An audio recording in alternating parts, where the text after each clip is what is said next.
Hello, and welcome to another week of the Storied Arcs podcast. I am your co-host, Mike. And I'm your co-host, Alex. And this week, we are beginning our summer-long discussion, really, of the Manhattan Projects from Jonathan Hickman, Nick Pitarra, and Jordi Belair. Yeah. Most Jordi picks up, issue 3. Yeah. But even in this trade, you're not very far into it before Jordi comes in and stays. Yeah. And I gotta say, the first time I read this, I have not read the entire series yet, but I have read this trade before, and it was before I had read American Prometheus, which is to say it was before you had seen Oppenheimer? Oppenheimer, yeah. Well, so like I knew that Robert Pattinson had given American Prometheus to Chris Nolan on the set for Tenet, which is how Nolan got really into Oppenheimer. And I saw that in an interview about 6 months before, and American didn't put him in Oppenheimer. I mean, I know he'd been. I know, literally the only actor in the world not in Oppenheimer. Yeah, well, he joins every other actor in the world in the Odyssey. But true. But I thought Pattinson, he's probably just too young, but he could have played Oppenheimer. He also could have played one of any 85 other random white dude American scientists or European based right. There were 40 people he could have played in that. No, but I have to think that when you hand Chris Nolan a book on a set for a movie you're filming for him, yeah, probably you think surely he's gonna like this book, and if he does, he'll adapt it, and if he does that, he'll remember that I gave him the book, and he'll be thinking so fondly of me. I don't know. So I thought maybe Pattinson was trying to set himself up for another Nolan thing, but that being said, I think either Nolan likes you or he doesn't. And if he likes you, you're going to be back. And if he doesn't, he'll just move on. No hard feelings. But I think Nolan is the kind of guy like you see. I mean, specifically someone like Cillian Murphy, right? Side part in Batman Begins, right? Mm-hmm. And they bring him back for cameos in the other two Batman films. He's got a part in Inception, but even though he's like the main driving force in Inception, he's like the 5th or 6th lead in Inception. So you kind of work your way up into, and then, he gets Oppenheimer. Pattinson was in both, he was in Inception. He was in Tenet. Basically playing the Christopher Nolan role, and now he's in the Odyssey. So I think Nolan is pretty loyal. And Michael Caine shows up for everything. 4 days and has some banger scene. So I think he's pretty loyal to that. But I am curious because this is a book that had been on my radar for a long time, just because it's Hickman and Pitarra, and I had read their first series together, Red Wing, which is really just a 4-issue little mini. But it was a fascinating idea, and Hickman is someone that, while I don't always connect with, I'm always interested in what he's writing because he takes big swings, and so I know that I'm going to be challenged by the things that he writes. And even if I don't connect with it or don't enjoy it as much, there's going to be something interesting with it. So this is a book I had on my radar for a long time, and owned the trades for several years and has never read them up until I saw Oppenheimer. Then it was like, okay, you know what? Maybe it's time to finally read this book here. This book is much better after Oppenheimer, because if you have at least some grounding in the characters and the actual events, you can appreciate the deviation from them. The first time I read it, it was essentially all new information. And I couldn't separate fact from fiction. And I'm like, what is he trying to do here? It would be like if you didn't know any of the story of Lewis and Clark. You just had heard the names before. And then you read Manifest Destiny. Yeah. It's like, okay. I think that's right in general. Anytime, because I was going to say, anytime there's a spoof or like Spaceballs or Galaxy Quest, those movies are very funny and very good and very well made on their own. But if you are familiar with Star Wars, if you're familiar with Star Trek, and you know that going into it, there's an extra level that you get out of that. I don't think it's necessary, but they are made with the understanding that the people watching it are going to have at least like conversational knowledge of the thing that they're parodying or spoofing or sending up, or in this case, just twisting on. So I agree with that. Let's get right to this. Yeah, because I bet you can guess. I mean, just a stock Mike complaint that you're not going to get in this book is they've got this cast page and there are 9 cast members you're following. And I think you genuinely are following each one for significant, I mean, pretty good pacing in terms of like passing the ball around. Yeah. Like they each have their own plot lines, and there are all characters around those characters. Yeah. So normally I'm complaining about this. I'm like, there's too many people to learn things about. But since we're doing historical fiction, you can assume what you know about them from history unless told otherwise. Yeah. So and then like in the first issue, this is the genius of Hickman. Let's say you had learned about Oppenheimer in history class, AP US history, and you knew he had a brother that was, in a communist party, yada, yada, yada. And you start reading this and you're like, oh, I knew he had a brother. I guess I didn't realize it was a twin. Yeah. And then, you keep reading and you keep reading and you keep reading. And it's like, oh, okay. So this is not the historical Oppenheimer. This is a historical fiction version of Oppenheimer. He'll still look like Oppenheimer the rest of the book, but this is like clearly where we've splintered off from known history. Mm-hmm. And that's a really smart way to do it, because like, had you done that with a Leslie Groves, for instance, no, like I think even someone that was a history buff would be like, Leslie Groves, until Matt Damon depicted.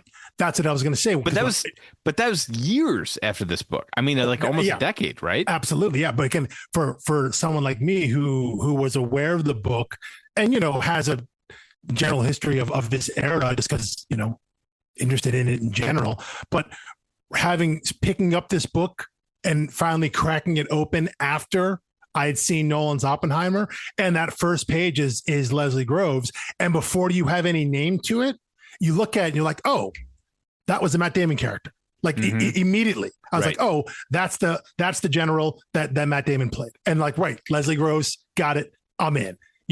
And so it became a shorthand for me, knowing that he is in terms of the American military presence around Los Alamos and the Manhattan projects. Like, if you're going to know one person, he's the person you got to know, and the rest of them are all scientists. And most of them are names that you're going to be familiar with just from science in general. You mentioned that cast page, which shows up. It shows up in the back of the trade. I don't know if it shows up at the beginning in the next trades, but it's the back. And I think the first.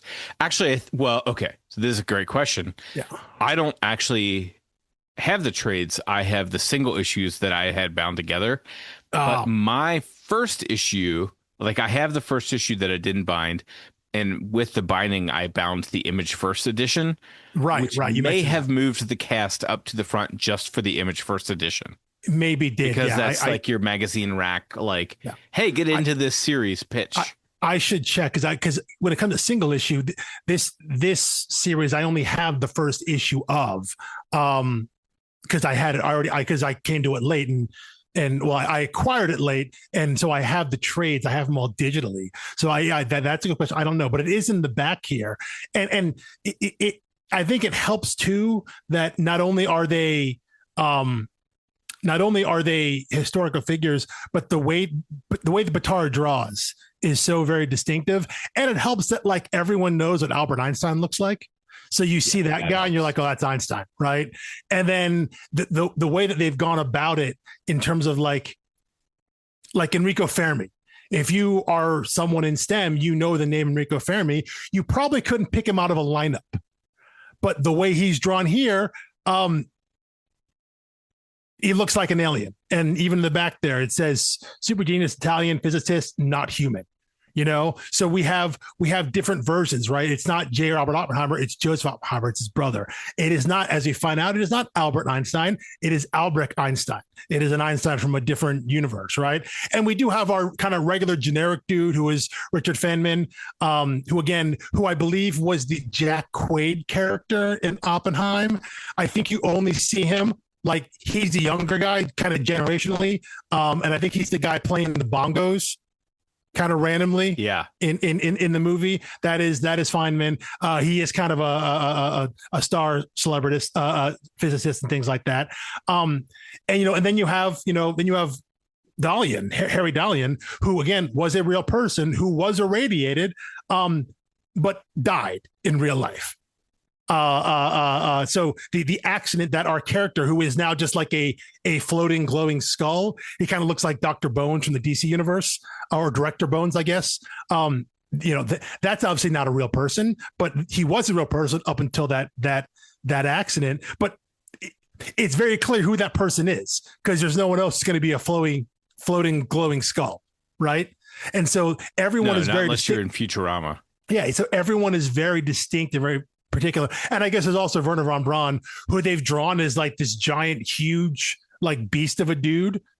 I'm not certain if that was what Werner Braun actually looked like, but they kind of go out of their way in Pitarra's style to make sure, even if you can't remember all the names, even if you don't know the name Nico Fermi or Werner Braun or Richard Feynman or something like that, even if you only could recognize Einstein on sight, there's enough distinction and specificity to these characters in Pitarra's distinctive style that I don't think you get. There's no way you're going to get confused by the cast. You're going to have an understanding of who everybody is, even if you have a blindness for the names. And I think that really helps. Yes. I just am thinking to myself how, Hickman, big swing guy, as you said, how far ahead he is of his time to be doing something multiversal essentially a decade before it becomes the cinema trend. And it wasn't just comic book movies. It was like cinema, like Everything Everywhere All at Once, multiversal stuff. And he's doing Oppenheimer just 10 years before Oppenheimer's a household name. I would say, is that just dumb luck? We had seen probably so, but comics had done multiversal. They're, comics have been doing it. But what I'll say is, this book comes out. The first issue comes out in 2012.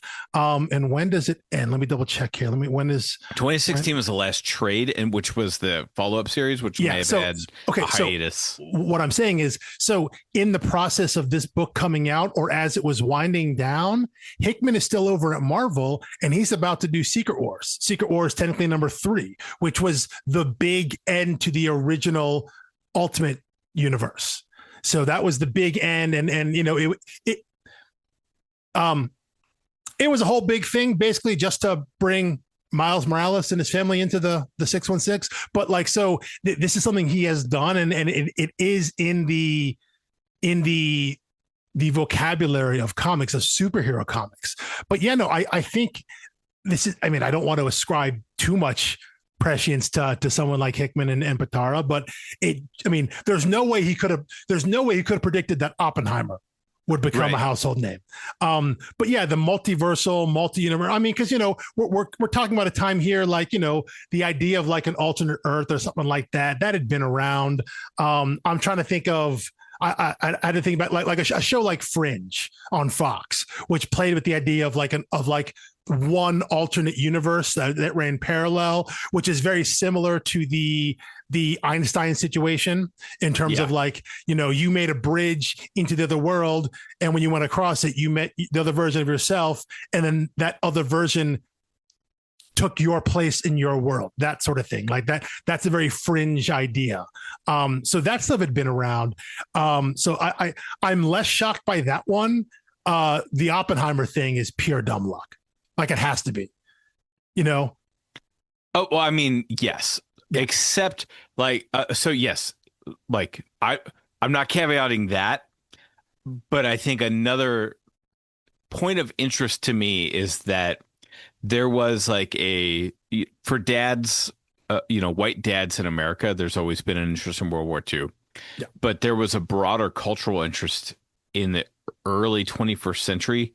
I kind of started in my memory with Saving Private Ryan, but then there were just like this whole surge of World War II movies. Oh yeah, Saving Private Ryan. War movies were the Band of Brothers comic book movies of that time. And then once they had exhausted the European theater, they started doing things in the Pacific theater of that war. And Pearl Harbor essentially put an end to it. Thank you, Ben Affleck. And then we were all allowed to move on by like 2007, 2008. And that's right when the superhero thing took over. Well, I mean, to be fair, Pearl Harbor came out in like 01 or 02 or something like that. Oh, was it? Yeah, it was way. I was thinking that was on the tail end of that. Maybe it was Wind Talkers with Nick Cage that ended it. Yeah. But I mean, but those movies still. I mean, that stuff always still hits. I mean, like when the Pacific came out as a follow up to Band of Brothers years later. I mean, that was still a hit, and it was fantastic. So there's kind of an endless well. There's kind of an endless well. There's certainly an endless well, but it does seem like there are peaks and valleys in interest. And there are. Hickman came in during kind of a relative downturn in World War II talk. Probably. Well, I think also because knowing that within the next 20 years, we would start hitting the 100th anniversary of certain World War II events, which will certainly lead to all kinds of publications and nostalgia and documentaries and things like that. So I think it's interesting that like I would just love to be a fly on the wall in the pitch meeting where he's like, so you know how everybody knows Dr. Oppenheimer and all the characters around him and the general who recruited him. We all know that, right? And they're like, uh-huh. And he's like, so hear me out. Multiversal, alien, conspiracy, like it's just like every genre, like every spin on every genre all in one book on a niche interest of World War II history. Well, see, I this is, if I'm going to give him and Pitarra credit for anything about any level of prescience, I think I think for me, it would be less about the specific World War II angle. And I think it would be the larger view of how we see science and discovery and research. If there's any prescience involved there, this idea of what happens if you bring the best minds together, the greatest minds to try to solve a problem. And then what happens when you solve that one? What happens when you solve the next one? And I think it's fitting in a way that this first volume is called Science Bad, not meaning that science is bad, but that science can be used for bad. And the idea of maybe not about being skeptical, but about seeing where advancements in science, technology, and research, the things that could, the path that we could go on. And I'm not saying that it is prescient towards something like, I don't know, AI taking over everything we do, but you can see a through line, I believe, from the things that they're talking about in this book in the specific frame of the Manhattan Projects and Los Alamos and all of that, and see a direct line to the rapid advancement in technology to where we end up with something like generative AI and things like that. And as people looking around being like, is this thing good? But being told that it is, being told that it's inevitable, being told that, hey, you have to accept it because this is the way the world is going.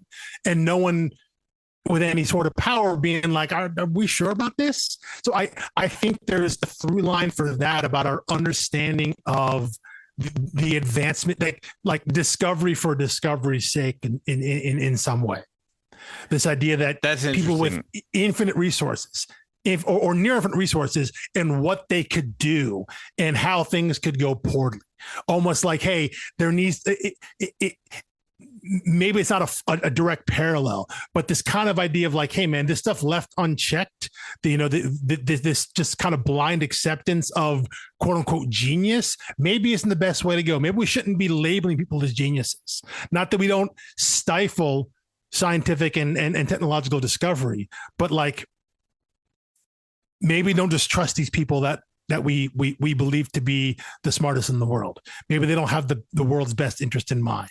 If there's any kind of prescience in this book, I think it could be something like that. I think there is it's got like the 1970s level conspiracy mind about it, of like what government gets up to, I see that type stuff. Yeah. Like a Robert Redford movie, like what's the 3 Days of the Condor? He's 3 Days of the Condor. I mean, all the President's Men, like all kinds of stuff where like it's just like and I remember like the main thrust of All the President's Men was every time he went to Deep Throat's like you are just assuming the system is better than it is. Like you're not climbing high enough. I can't tell you anything because you need to be able to retrace the steps yourself in order to get there. But it's so much higher than what you're imagining because the system is more corrupt than you believe. And I think there is this, it's not just that power corrupts. I think Hickman is getting at something a little more subtle than that, which is that like scientific discovery is not intrinsically good. It's all about who it's in the hands of. And I think people that love discovery will keep discovering regardless of the consequences, which I think is actually part of the true Oppenheimer story. I think Oppenheimer basically spent the rest of his life saying, should I have discovered that? And I think his rationalization to himself on his deathbed, as well as at the time he did it, was everyone was working on this. If we didn't do it, someone else would have. Yes. And we were still better off being the ones to do it. Even you can't put the cork back in the bottle, but there was also no keeping the cork in the bottle. If they hadn't done it at Los Alamos, they would have done it in Germany or the Soviet Union. Well, 100%. And I think that's a rationale for also, I think depending on the book or the paper, the study of someone like Werner von Braun, who was a member of the Nazi Party. Was he a member of the Nazi Party because he had to be, or because he wanted to be? He was undoubtedly a genius, designed the rockets that help us get to the moon, also designed the rockets that help level London, Right. So, and looking back on it, was it he, I was just following orders. If I didn't do what someone else did, was it a level of self-preservation? The way he's depicted in here is like, he basically was like a full-throated Nazi, who was like here under Project Paperclip, like under duress, like he doesn't want to be here. Is that the way he was? Again, I think there has been a bit of a whitewashing when it comes to someone like him, because we can look back at his contributions once he was brought over, and you can not even rationalize, you can point to actual, like here's, again, he helped design the rockets that get us to the moon. Now, why did we go to the moon? Well, that's discovery for I think beyond just discovery's sake. But then you look back and like, what was going on when you were in Germany? It's like, I don't pay attention to that. Don't forget about that. That was a different time, different place. I had no choice. And so, who is? It's hard to make the sympathetic case for him. Yeah, it is, because I think the default case, which is certainly fair, and there's like no need for a devil's advocate on this, but like what's depicted in Captain America: Winter Soldier with what's his name, the scientist who was a Hydra scientist, and they brought him over to Shield. Zola. Zola. The Toby Jones he character infiltrates and corrupts Shield because he was a true believer, so to speak. Mm-hmm. So it's like, that's a suspicion that we all have. Totally fair, totally warranted. But you're absolutely right. There's so much of that can be disguised or hidden, whether how much truth is in or not, with what Oppenheimer's viewpoint was. It just like, there's an idea of, yes, if we don't do it, someone else will, but there's also the idea of, we're doing something amazing here. We're discovering and doing things that no one else has ever done. This is beyond the cutting edge of science and what we understand about the world. So there can be a sense of just absolute pure discovery and experimentation that you can then rationalize to yourself of, this situation that I'm in is allowing me to do incredible work. And that may overtake any potential moral and or ethical qualms you might have. Because without this, without you being here, without the Nazi party bringing in Werner von Braun or him joining, does he design the kinds of rockets? Does he have an opportunity to do that? Does that eventually allow for human space travel to the moon? You know? And so I think it can be, not that it's easy for those people, not that it was easy, not easy for anyone, but I can see how it could be a pretty easy way or a pretty simpler way to rationalize one's behavior and decisions. If you're looking at it just from I'm just here for the science, man, right? I'm just here for the science and ignoring the larger implications. I mean, think of being the U.S. federal government employee who pitches bringing someone like that in, and brings them in under their supervision. Yeah, they are saying, look, people were breathing down my neck. We're in a race with so and so. At the time it was like, even though the Soviets are allies technically for World War II, they're already our next ally, or they're already our next opponent, and someone's breathing down my neck about this. So I need to make this compromise at a level beneath me so that I can live up to the things being asked of me.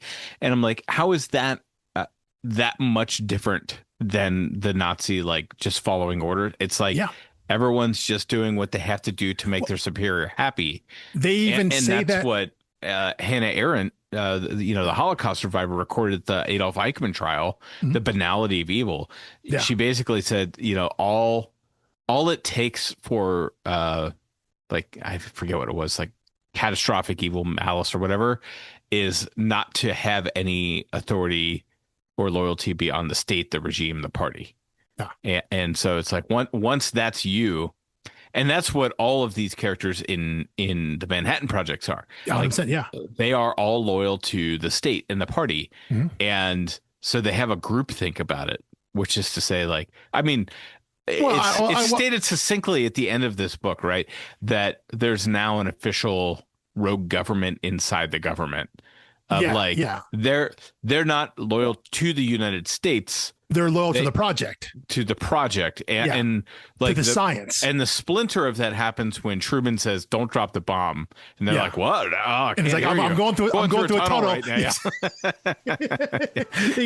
Exactly. Which I thought was a very interesting thing, because the conspiratorial part of my brain, which is not a very large part, but the conspiratorial part of my brain was like, what if that is what happened? What if Truman said no, and they were like, dude, we're flying over it now. This is our chance. We're 15 seconds out. And some general said, just do it. Yeah. If you're Truman, do you admit that you didn't give the order, or do you just double down and say, no, I did it? The way that, the Foghorn Leghorn depiction of Truman by Gary Oldman. Yeah.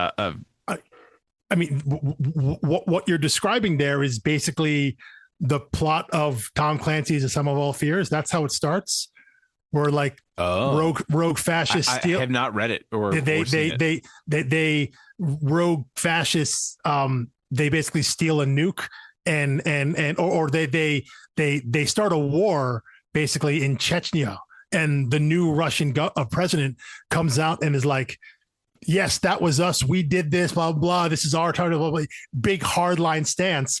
And then, later he's like, who the hell did that? Who gave that order? In private. And his whole idea is it's better to appear belligerent than impotent, that we'll figure out who did this, but we can't go out there and be like, hey, we have no control over this. Some rogue general went off on their own. Because how bad does that make you look? Yeah. And let's say you're someone like Truman. Oh, wait, so just like any general can authorize the use of nuclear weapons, and you have no, like, then what power do you have as the commander in chief, as the president? So there's no way. The only way to retain your power is to own the decision. Exactly. Yeah. And that's just really maintaining the appearance of power, because you don't have any power anymore. Yeah. But at that point, you're just trying to protect. But that's where, like, you're either a principled person and you resign the presidency and explain to the public exactly what happened. Yeah. And say, like, yeah, I don't have any authority and I'm not going to sit in this office while atrocious things are being done underneath me. Or you just say, you're darn right I dropped the bomb. Like, I do it again. 0 out of 45 presidents would have done that. Zero. Like maybe Carter. Maybe Carter. Yeah, maybe. Okay. Maybe Carter. Maybe Carter. One. But the raging ego it takes to be president. Exactly. It's just the perfect storm. And I think what you said there is exactly what Hickman and Pitarra are setting up in this book, this idea of the illusion of power and where power actually is. Because they show that in this moment. I think the reason they depict that in this comic is to show that we're in charge. That the things we're doing here that we've been reading for a few issues now, right? A couple of issues. We've seen, like, the crazy junk that's going on there. Like, these nut jobs who we've now seen are, like, multiversal versions of, or extraterrestrial versions or sci-fi versions of these scientists. They're the ones in charge. Truman has no power over this. Not even AI FDR, which, again, reading now in the 2020s reads incredibly differently. Like, they just chat GPT'd FDR. Before that was a thing. Well, I mean, that's always been transhumanism. I think it is the term for that. Like, that's always been a fascinating idea to me. But I think what's interesting is that it feels very different now.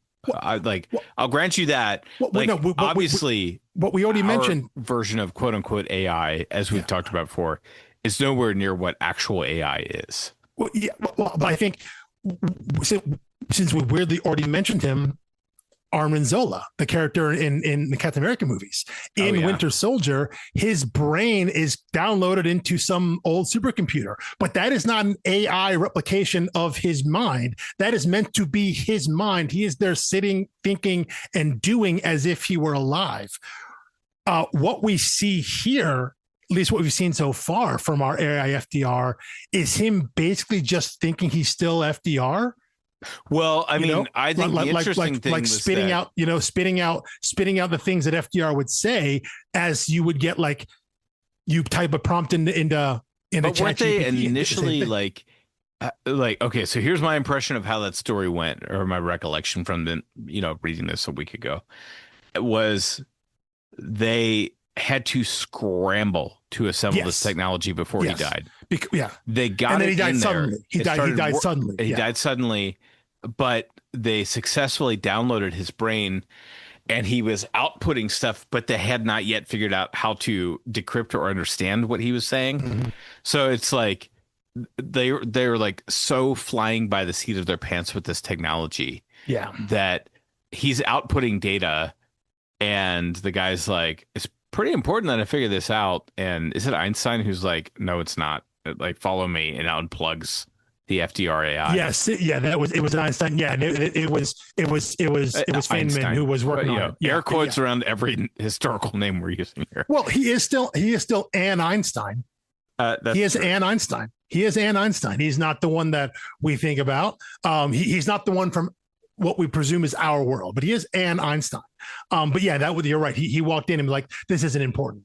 What's important is my monolith, Yeah, and that's where I couldn't quite understand why, why that Einstein couldn't figure out how to open that gate, and like Feynman or whoever it was could. But it didn't really matter. What mattered is he got it open. Yeah. Well, I think what matters is because Albrecht Einstein, the one that's our world now, as we see kind of in the flashbacks, he was on the other side in his world, and he couldn't figure out how to do it. But Albert Einstein did. And when Albert crossed over, Albrecht was like, cool, thanks, bro, knocked him out and came back through. But now he doesn't know how to get back through because he never figured it out. Actually, speaking of Feynman, I'm curious. How do you feel about something we talk about often, especially recently? How do you feel about him as narrator? That's an interesting choice. As if we're reading a journal, right? Because we get these. They're not even chapter breaks. I guess they're chapter breaks. They're not inserted, at specific points. But we get like quotes from Clavis Aria, the recorded Feynman. Yeah. And we see like volume 1, volume 4. So this idea that those are all real from our world. Is that what you take it to mean, or do you think these are all fabricated? I think these are all fabricated because Feynman did write a bunch of stuff. He did write a bunch of stuff. He's famous physicist. But I believe, I don't think the Clavis Aria is one, which I believe is Latin for like golden key or something like that, the gold key, something of that nature. But this idea that it appears we are reading his journal or some sort of record, some after the fact record. Right.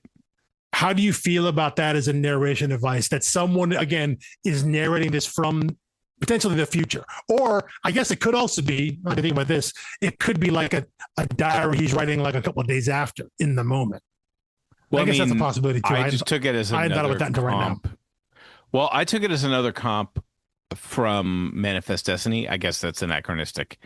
The other way around. Yeah. But Manifest Destiny also used the journal format, but there's also the occasional discrepancies there between what you see on the journal. But I think the confusing thing is, there are things that say then and now and 4 months ago, like all of these chrono stamps, and then narration of, multiversal interactions and things like that. So I'm like, it seems like the POV is slightly bigger keyhole than what his journals record. So I think there are moments where we enter his POV of his journal, and then or moments perhaps he has outlasted the whole thing and he's telling us from the end, and we're recounting his journals and he's the last man standing. It's way too early for me to know that. I they think that's fair. That's fair. I just think it's something I was keeping note of in terms of kind of when he would narrate and when he wouldn't, and it was kind of very clear. I did very much like whenever we went to a flashback, Pitarra and eventually Jordi Belair, the way they would go to this very two-tone, basically red blue a color palette, sometimes depicting depicting two versions of something, or just finding a way to be very visually distinct of like red side, blue side kind of thing. And that's how you knew right away that you were in another universe or seeing something different. I was just going to say the way that all the Oppenheimers are all red. I was going to say when it's people from different universes. Yeah. It's always distinguishing them with color contrast. I was thinking there was like a green and a yellow contrast at some point, or other tones and things like that. But it's just like a really easy visual cue, because Pitarra's art is like it's not the easiest to follow without a good colorist, but it's distinctive. It's distinctive. Yeah, but like I was gonna say, like it's not like it's too busy. It's not like there's so much background stuff. Like, like to me, the definition of too busy, and this is not a criticism because I absolutely loved this book and the artwork in it. But like Gene Ha in Top 10 was too busy. But I assure you, all of the Easter eggs and everything in the background of each thing was in the script. It's all intentional. Like, it's like if that's too busy for you, that's Alan Moore. Don't take that out on Gene Ha, because Gene Ha did a beautiful job with that book.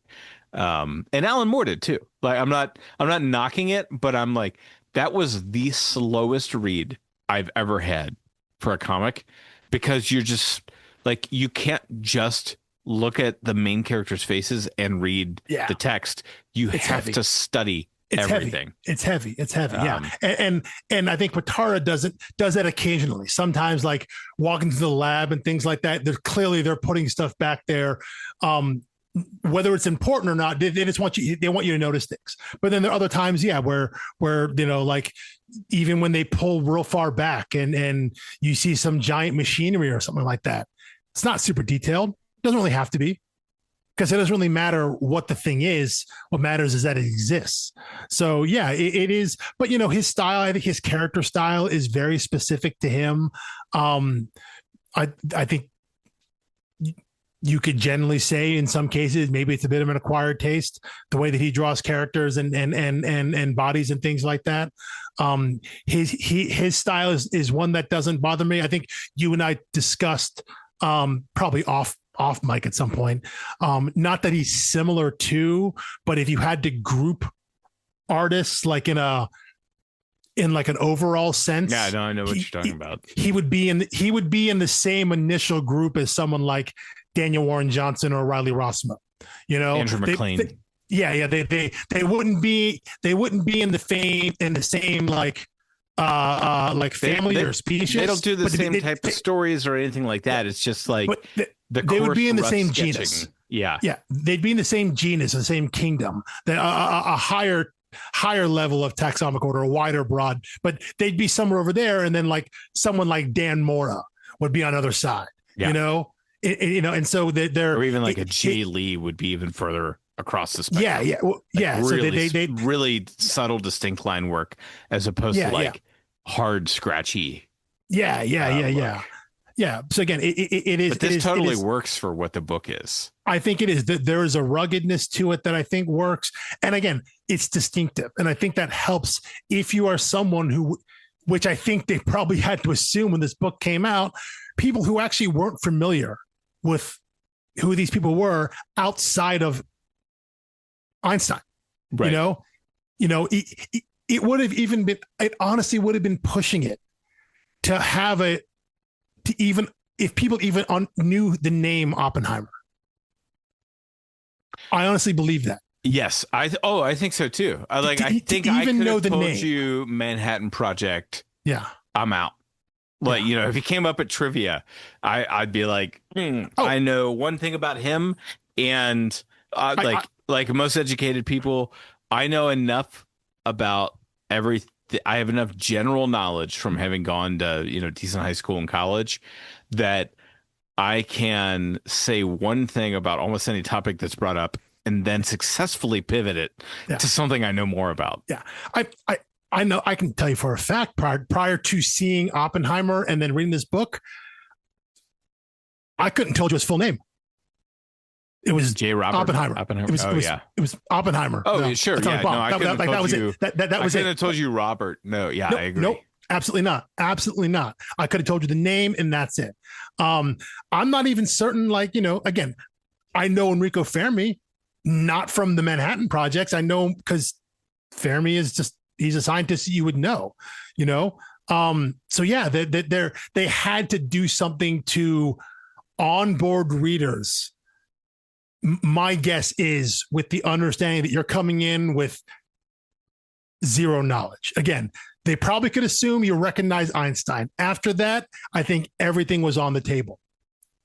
And so they had to do something in a way that made make these characters distinctive. And I think even looking at these characters, I think there's a reason that the way that Pitarra draws Richard Feynman, yes, the fact that he's significantly younger than everybody else. And so he doesn't have the lines and the wrinkles on his face and all that. You would see that in general, but his face is basically smooth. It doesn't have the lines on it. And again, yes, that shows the age gap, but it also makes him stand out. It makes him very specific in the story, very specific on the page, that he's not all wrinkly and gray. He doesn't have facial hair or anything like that. There's something, he actually has very kind of specifically styled hair, very kind of modern looking hair. I don't know if he had that back then.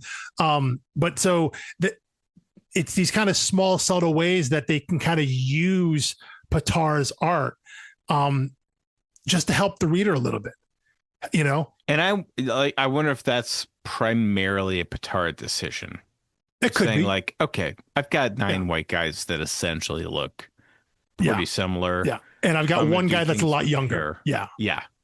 So I'm going Yeah. to do things with hair. I'm going to do things with, Mhm. give him a scar, Yeah. something like that. But like I said, Feynman's lines, they're a little cleaner. They're a little more symmetrical, right? Just like look at the way his chin line goes around his cheeks and down his chin versus everyone else that's got kind of a jagged shape, kind of almost unnatural face shape for a lot of these characters. And then you have ostensibly what we know to be our narrating character, who I wouldn't call our protagonist, but he's our narrator. He has kind of the most traditionally drawn character face, and I don't think that's an accident. And yeah, I would put that on Pitarra in terms of being like, I got to make this guy stand out. I got to show that this guy, whether or not he's trying to impart importance to the story, he is trying to differentiate him. I think that seems clear. It felt clear to me as I was reading it that they went out of their way to draw him differently, so he stood out. Yeah. I know we're not a beat by beat recap podcast, but I'm wondering if there are any major beats we need to discuss. Okay, well, first of all, I think my favorite Pitarra art, since we're just kind of wrapping on Pitarra, is the splash page with the atomic bomb. Like it's it's really good. And I think a pretty tough assignment. I'm gonna try to find. I'm gonna try to find that. Hold on, help me out here. Do you have the end of issue 3, which issue 3, right? Yeah, the bomb. Yeah. It's got the bomb on the cover. So yeah. And would that be Jordy Beller's first issue coloring? It would have been, yes, issue 3. Yep. What an assignment. Yeah. Say like you really only get red and yellow, but do as much as you can with red and yellow. Hold on, I'm scribbling through here. Yes. And you get some orange. I guess red and yellow is orange, Alex. Congratulations, color theory. But yeah, with the crater and then the crowd, the cloud coming up. Oh yeah, looks incredible. Looks gorgeous. And the splash pages are used sparingly here. They are. And I've thumbed through the rest of the book, especially by the time we get to volume 6. I think there's only one splash page in those entire 4-issue run. So there is. They don't just have one for the sake of having one in each issue. So they really do make you come up and pay attention. I will say this is not a book that experiments a lot with paneling. There are even very few double splash pages. There is the one where when they meet the alien and it's basically one of Hickman's data pages where there's a representation of like the Milky Way and other planets and things like that. That's a full double page splash. But a lot of the book is horizontal panels, mostly divided into 4, sometimes into 5, but they're not always uniform length. But in general, the book is long, thin, horizontal panels. Every once in a while going vertical, like 4 vertical panels, but not very often. So they're not doing a lot in terms of kind of playing with that level of storytelling form, which I think is interesting. And it's something I'm going to keep an eye on, because I think for a book like this, it might be helpful that they're not trying to confuse. That seems like a harsh word, but I'll go with it. Seems like confuse a reader. Yeah. That you're jumping around the page because you have a bunch of insert panels here and you're going left, right, then down. And they're not messing with that. It's very straightforward in terms of how you're reading the book, which I think could help for some really weird stuff that this book is covering, Yeah. Yeah, absolutely. Well, that and like how much, like, I like we both enjoy panel experimentation. I do, yes. How much could you really take in a book that's this complicated anyway? Well, exactly. And I think that what it comes down to for both of us is it's got to make sense of the story. There has to be a storytelling reason for you to do it. If you're doing it just to do it because you have a blank page and you want to have some fun, if you're just flexing to flex, it actively takes away from your story. But if there is a narrative reason in terms of why you are paneling the way you are, there's some sort of there's a specific experience that you want your reader to have by having to go along or around or figure out how to read a page. There's intention behind it that makes sense for the story, and not just because you think it looks cool. If you do it just because it looks cool, that's not good enough reason for me. I don't think it's a good enough reason for you either. Like if you're gonna mess with the form, if you're gonna mess with the traditional aspect of the layout, and doesn't mean you have to. Great books, you never have to do that. Again, I love me, my Brubaker and Phillips. Those guys are not experimenting with crazy paneling. They'll do interesting stuff with paneling, but they're not going to blow your mind with paneling and page layout. And sometimes you get a book, something like a book like The Unwritten, that'll have issues here and there. Right behind me, the big Seeds poster. Yeah. It's like that was the epitome of like half the storytelling was the paneling and the page layout. Yeah. But even with that though, that wasn't experimenting with page layout. That was using the form, the 9-panel grid form, and finding ways within that structure to tell the story in a different way. They weren't messing around with the 9-panel form. They were being creative with 9 panels versus a book, again, like Issues of the Unwritten, that choose your own adventure kind of thing. The way that you could read, oh, wait, I'm reading this page clockwise. Oh, no, this one's going counterclockwise. That sort of thing. There's an early issue of Batman New 52. I think it's issue 4, maybe issue 5. Scott Snyder and Greg Capullo, where you got to a splash page and like you had to read it in a circle. So like you're literally turning your comic around as you're going through it. But that was representative of what was happening in the story. Like you weren't doing that just to do it. It was bringing the reader into some experience. And so when a creative team could do something like that and make a choice that makes sense, that initially you're thrown off by, but once you're in it, you understand why. Totally down with it, totally cool with it. This book, is heavy enough and it's weird enough, in a very Hickman way. It's just weird. It's a weird book. Maybe they understood that, we don't need the extra layer of, you got to read this page backwards because that's what we're going to do, and maybe you get to that because this is the kind of book you mentioned a little earlier, like we're not a recap podcast beat by beat. And I'm thinking about this book and being like, there's not really a story here yet. It's really like you're meeting aliens, you're subverting the president, you're forming a secret government inside the government. There's there's plot, but not story. Yeah, there's no connective narrative in terms of, oh, this is the thing we're following. Not saying there won't be one coming up later, but this is a book that is set up to be an anthology where each issue, and you can kind of tell if you look at the covers that are designed by Jonathan Hickman, you get a sense of kind of what's here. Just looking at the first 5 here, right? Issue 2, you get the SS, and that's the Werner von Braun issue, talking about Project Paperclip. Issue 3, you see the bomb and a target. We just talked about that. That's the release of the nuclear bomb. And so you get these things peeking ahead. We look at the cover issue 6, it's red. You got a hammer and sickle and a star, Do you think that might be about the Soviet Union in some way, shape or form?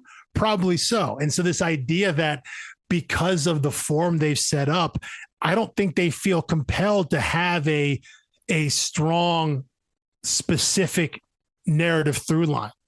So I don't think they need it right now. They can just play around and be like, hey, man, we got these scientists doing a bunch of crazy stuff. And so let's just play in that. And there's some semblance of time passing, like things happening in, at least for now, in chronological order, as we're seeing in the present day. But that doesn't mean that's just, it's almost like we're just following the day by day at this wacky research facility. Yeah. This could be a slice of life thing in a bizarre world. Did you ever watch the show Better Off Ted, the sitcom? No, but I am familiar with it. Okay, yeah.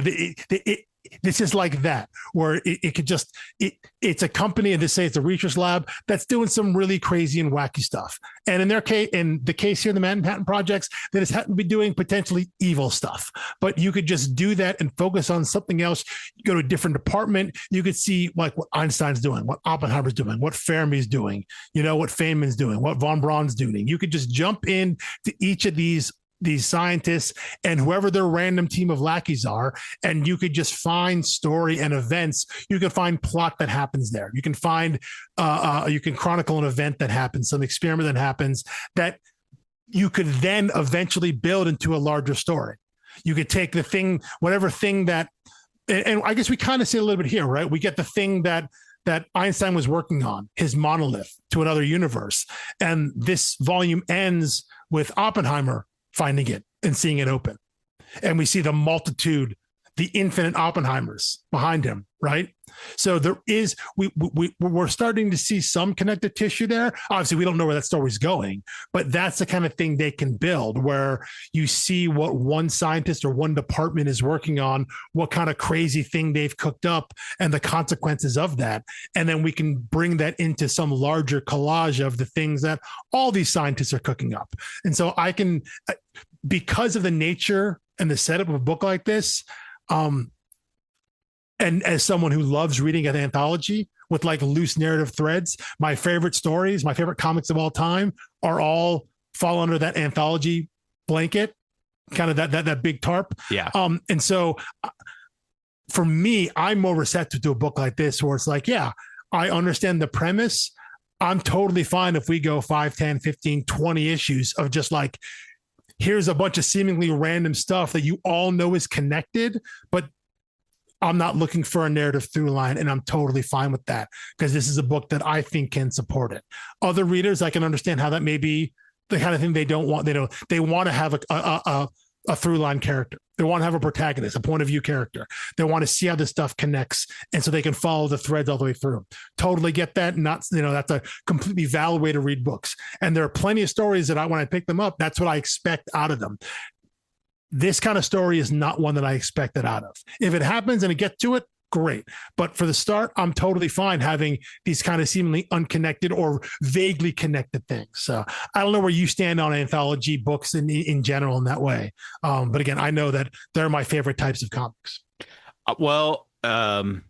My favorite book we have discussed, or I guess my favorite single episode of this podcast, was Swan Songs, which is anthology. Yeah. And, sure. Yeah. But it wasn't a meandering anthology. It had a tight, consistent focus. It was a finite series. Yeah. And I just thought that was everything I want from everything. And, I guess I have become more of an anthology guy over time, because when I get my comic stack each month right now, the very first thing I read is the new Twilight Zone, and it's an anthology. And some of that is life stage of like, I'm just far behind on a lot of comics, and it's really easy to be like, did I read 7, or am I jumping from 6 to 8? And then it's like, doesn't matter. Yeah, like does not matter at all. You read them in any order.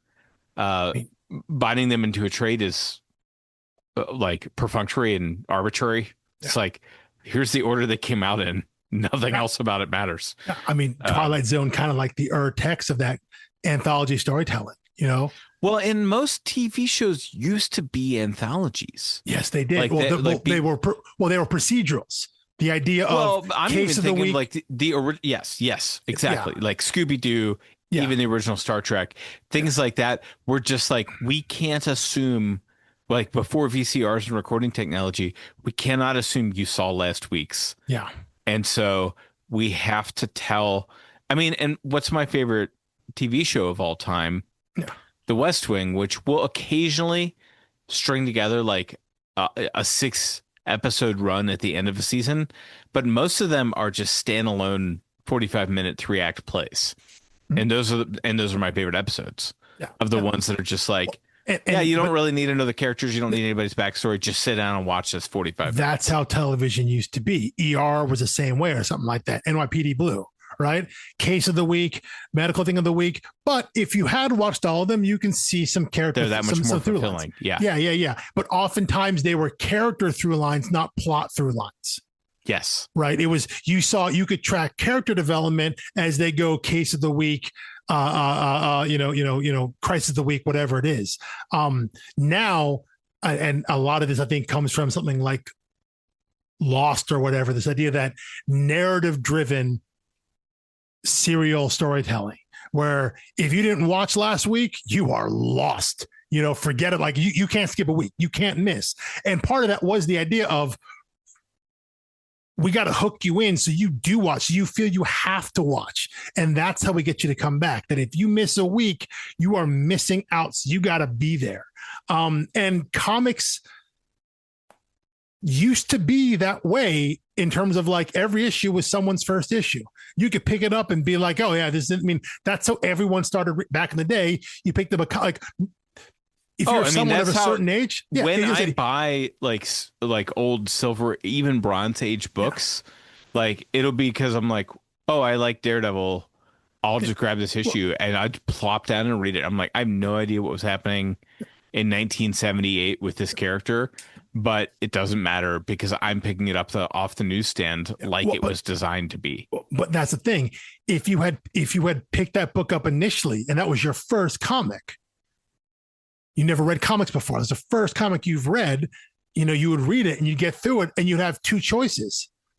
Boy, I wonder what happens next, or I wonder what happened before, or I'm out of this. I guess there are three choices there, Yeah. Like this. But if you're a comic reader of a certain age, your first comic wasn't such and such number one. It probably wasn't, it was Unless blah, blah, blah, with number some random character. Yeah.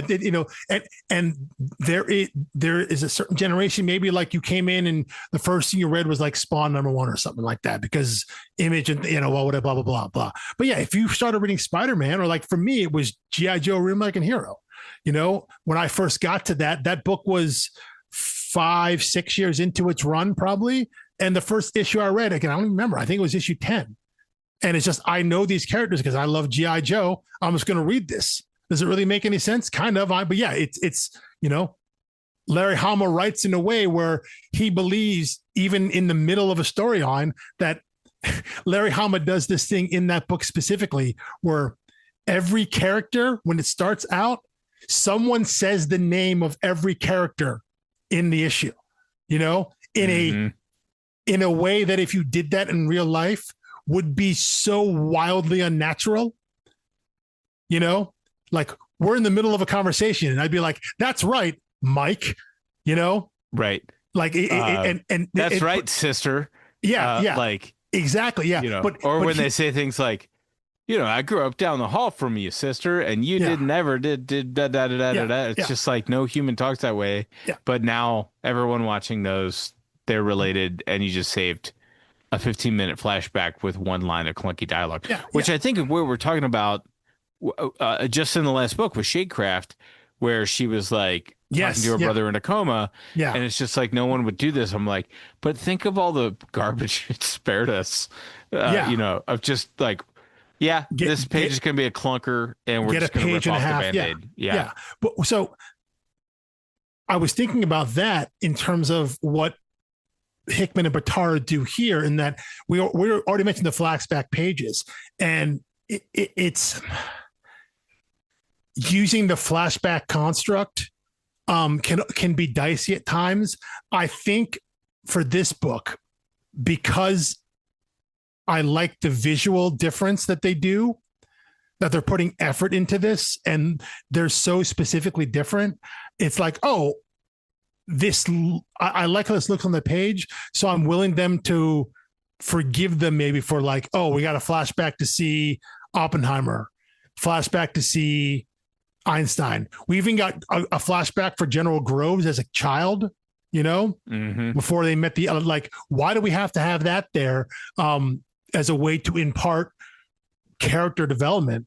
But because they'd already set up the construct for that and the visual style for it, I think I'm more forgiving of it. But I don't want to say that they're always wasted pages, but a lot of them can be seen as wasted pages across a lot of books.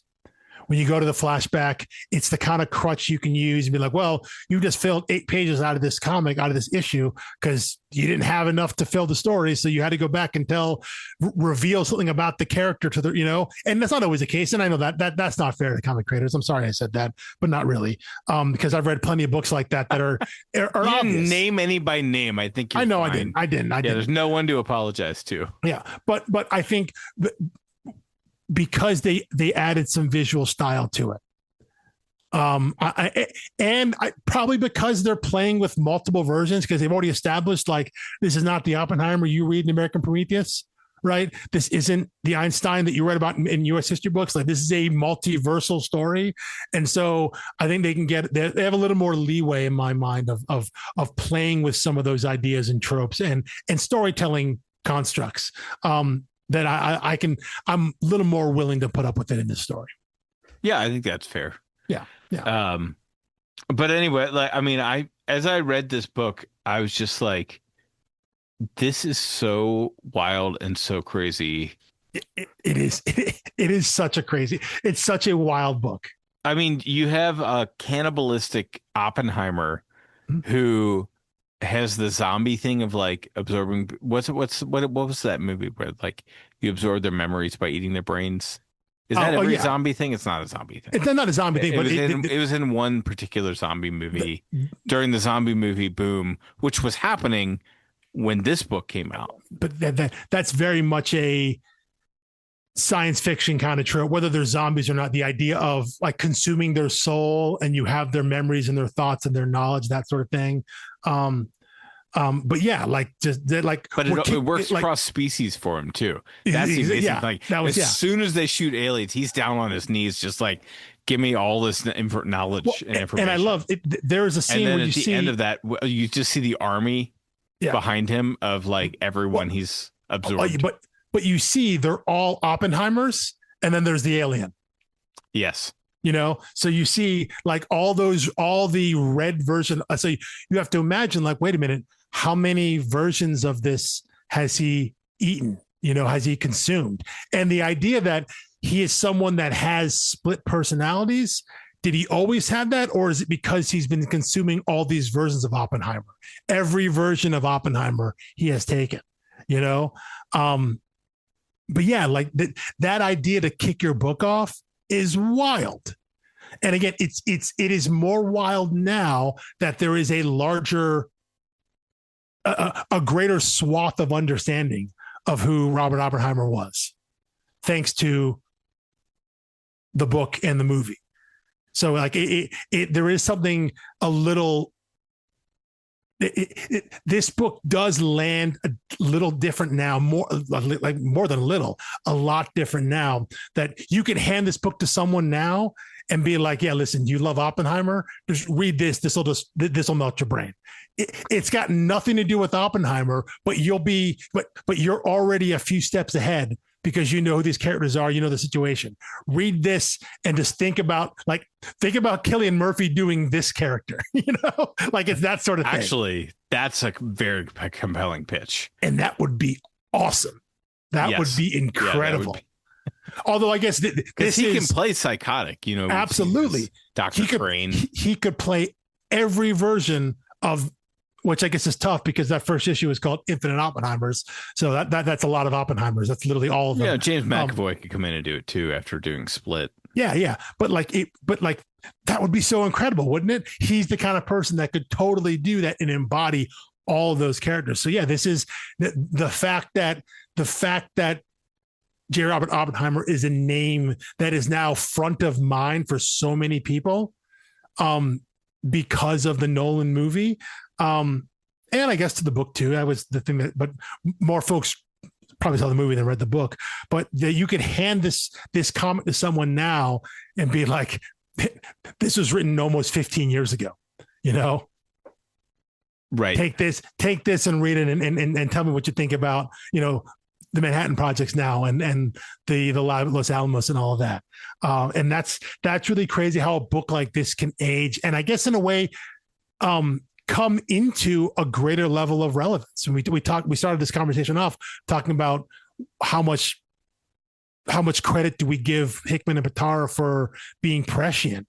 And I think there's some there. And again, a lot of it is dumb luck. And this idea that you can come to this book now as we're sitting here in 2026 and have a completely different meaning than if we had done this book, let's say in 2023, when we did the nightly news, the first book we did with Jonathan Hickman, right?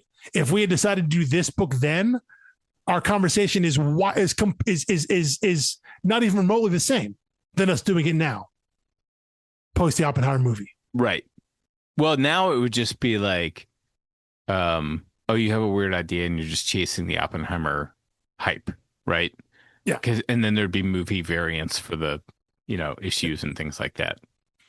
Oh, no, I'm sorry. I'm saying if our conversation were different because of how we see the book. Oh, right. Yeah. Like if we had discussed this book in 2023 before the movie came out, our conversation is entirely different. I don't think I would have felt up to this book prior to the movie and American Prometheus. And that's totally fair too. But there is a world where we would have done this book simply because it's Hickman. Oh yeah, and we would have been Googling everything we can about the actual be like, who is project. General Groves? Who is that guy? Oh, he was the guy in charge. Okay, that's weird. That's weird. They didn't make that up. That's real. That's real. Yeah, that's exactly. Real. Yeah. I mean, that's what we were. Is that not what you were doing with all the locations and like the forts and stuff and where they slept in Manifest Destiny? Yeah. Because I know less about that. Yeah. So it would have been a lot of like, oh, right. So these are all real people here, and some of them I would have known, but like, Dalian, I wouldn't have known. I wouldn't have known his name. I don't think I would have known Fenman off the top of my head. I would have known Fermi. I would have known Fermi. I would have known von Braun, obviously, Oppenheimer and the name. And I would have known, obviously Einstein. But yeah, would I have assumed that Groves was just like an amalgamation character because they needed someone they needed a military presence? Maybe I would have if I read this book before I had any deeper knowledge, any like second and third level knowledge of Oppenheimer's life and the Manhattan Projects. So yeah, this book would have been so much different to read prior to that. So in a way, I'm glad I read this after I had that base of knowledge, like you were talking about how you read it before, the idea that you initially read it before you had read American Prometheus and saw the movie. I am glad I had a little more knowledge because I don't think, had I read this when I first acquired the trades, I don't think I would have had an awareness to know what I didn't know. Does that make sense? Oh yeah. Like I wouldn't have known enough. You wouldn't even know what to Google. Exactly. I wouldn't have known enough. I had to check myself when I bought this single issue. Mm-hmm. I know I had it. I flipped through it and read a bit of it during the pandemic, which means I bought it in a shop, probably in a clearance bin, like a Half Price Books or something in 2019.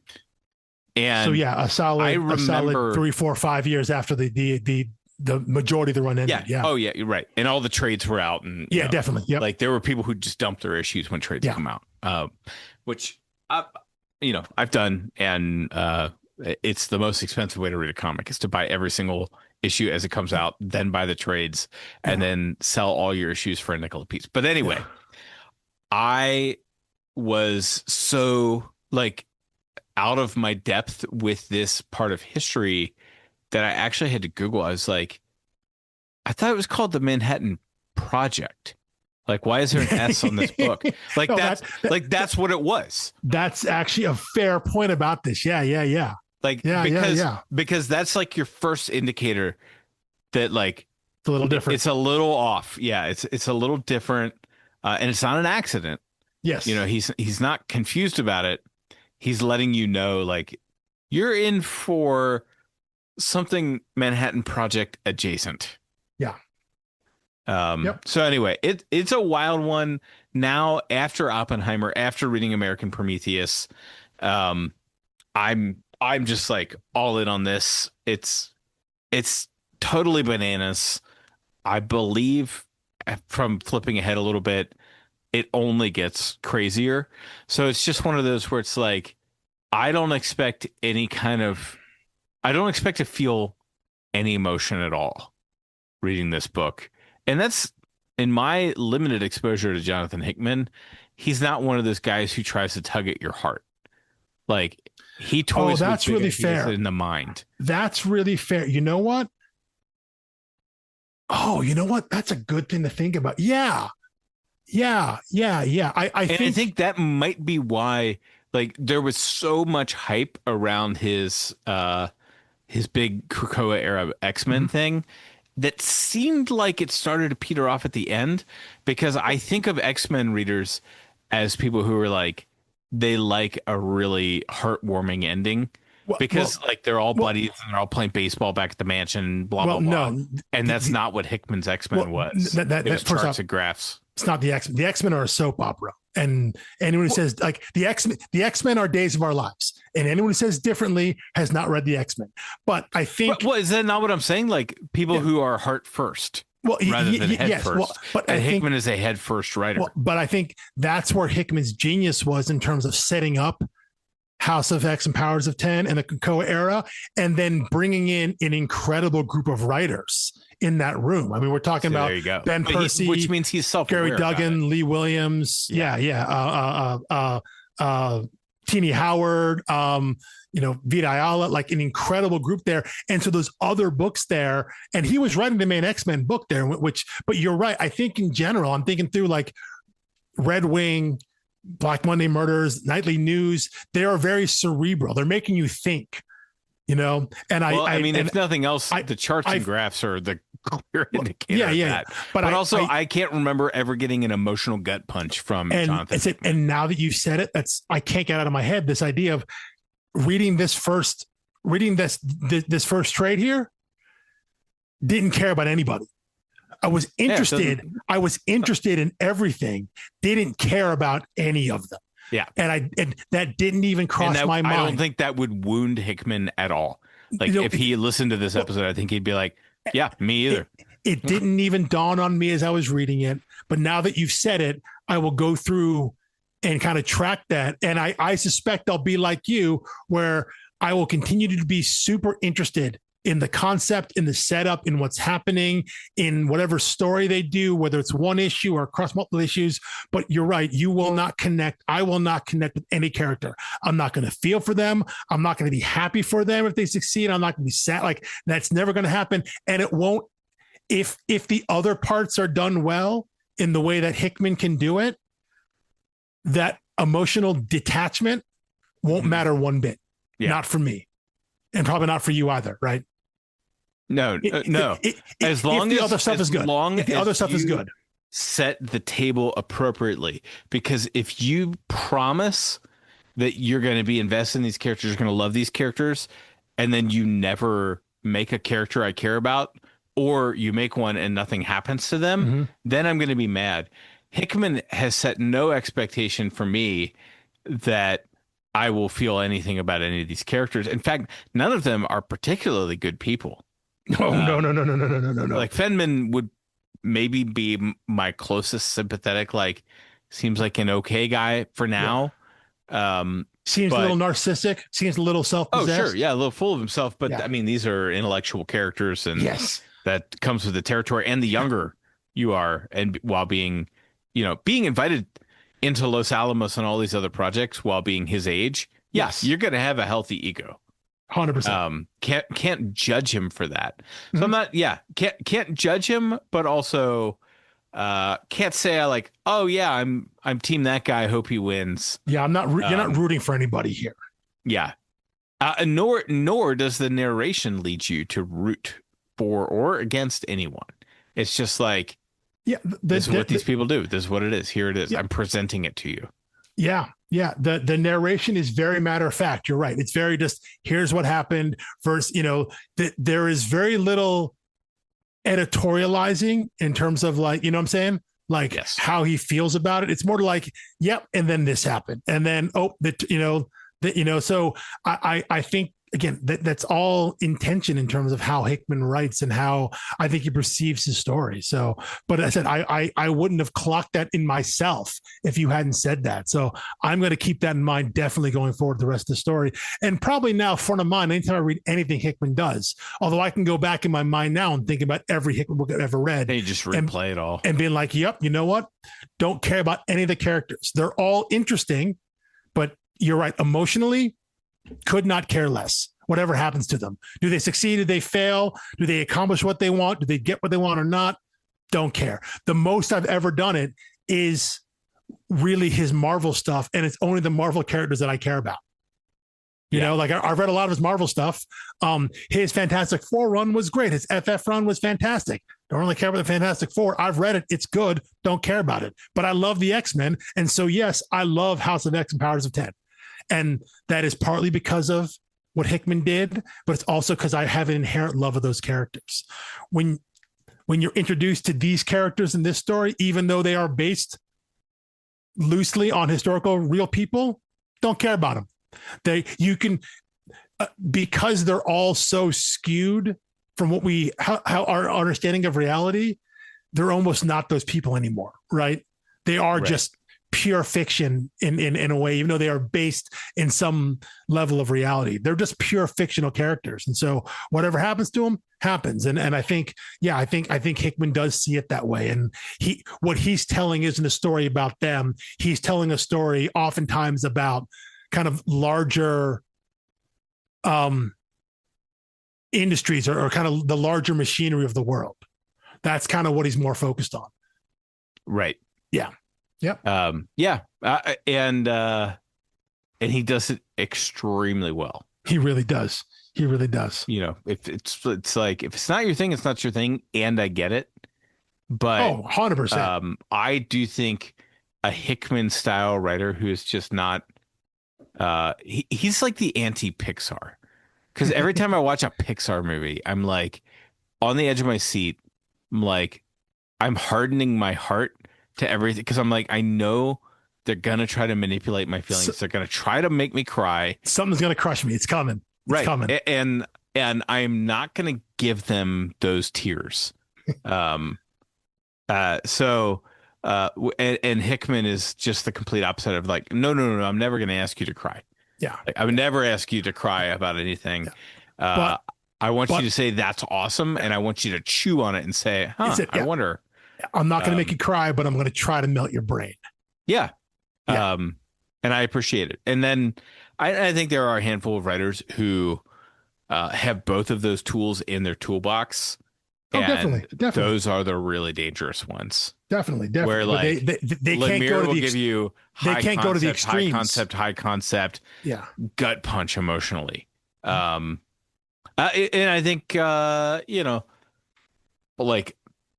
like a Mark Russell book can do that. Like I think Traveling to Mars was one of those like, this is funny, this is smart, this is funny, this is smart, this is funny, this is smart.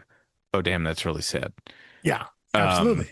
There are writers that can toe that line, and I don't think Hickman aspires to be that. He wants to challenge the way that I think you think about and see the world, whether you agree with him or not. And as I said at the beginning, I've read most of Hickman's independent stuff, smart, and I've read a lot of his Marvel stuff. But I don't like all of it, but I've read it all because I always find it interesting. Whether or not I connect with the story in any way, whether I can follow what he's doing, it varies greatly, but I'm always going to check it out because I know I'm going to be challenged in some way. He's going to present something, a view of the world. He's going to present some idea that's going to make me go, huh. And I'm going to chew on that. I'm going to sit on that. And maybe I like where it takes my mind, where maybe I don't. Maybe I get to end the story and be like, I wasn't a big fan of what I had to think about there, what he wanted me to think about. But I still took time to think about it. I still participated in the activity with him. So he's one that, you got to give yourself time to do that though. Right. Yes. You can't speed read it. As you mentioned, you can't burn your way through it. You got to give yourself time, even in situations a little bit like this book here, the Manhattan Projects, where some of the situations may be completely absurd. They may be completely asinine. but there's always going to be another layer behind it or under it, however that metaphor goes. There's going to be something more there that's going to make you think it isn't just about contact with aliens and then Groves just murders, like he murks the guy and they kill him and move on, right? There is something larger there about understanding how these people view themselves, not only in the world, but apparently in the galaxy, in the cosmos. So there are larger things to play with and toy with, and like you said, to chew on. And not every book needs to be like that, because it'd be pretty dour if every comic book had to do that. But every once in a while, and when you know it's someone like Hickman that you know he's going to deliver in that way, it's nice to have that change of pace there available. Absolutely. Yep. All right. Well, that's all I've got for Volume 1, Bad Science. We will be back next week with Volume 2, issues 6 through 10, entitled Why Do They Do This? I pulled up my digital comic, and it's not on the front cover. Is it They Live? I just closed it on my own. Whatever. It's in the episode title. It is. It's Volume 2, issue 6 through 10. Next 5 issues. Each issue has its own name anyway. So it does. Which is really we'll give fun. those a shout out properly next week. Yep. Because some of them are actually quite good. And they're pretty fun. Yeah. I think I noted the bomb for issue 3 this week. Infinite Oppenheimer. Yeah. So. Yes, Infinite. Yeah, we got 2 out of 5 without even trying. Not bad. So next week I will have a list of them ready to discuss. Thank you for listening. Find us all the places: StoriedArcs.com, Blue Sky, Instagram, and we will see you next Thursday. Peace.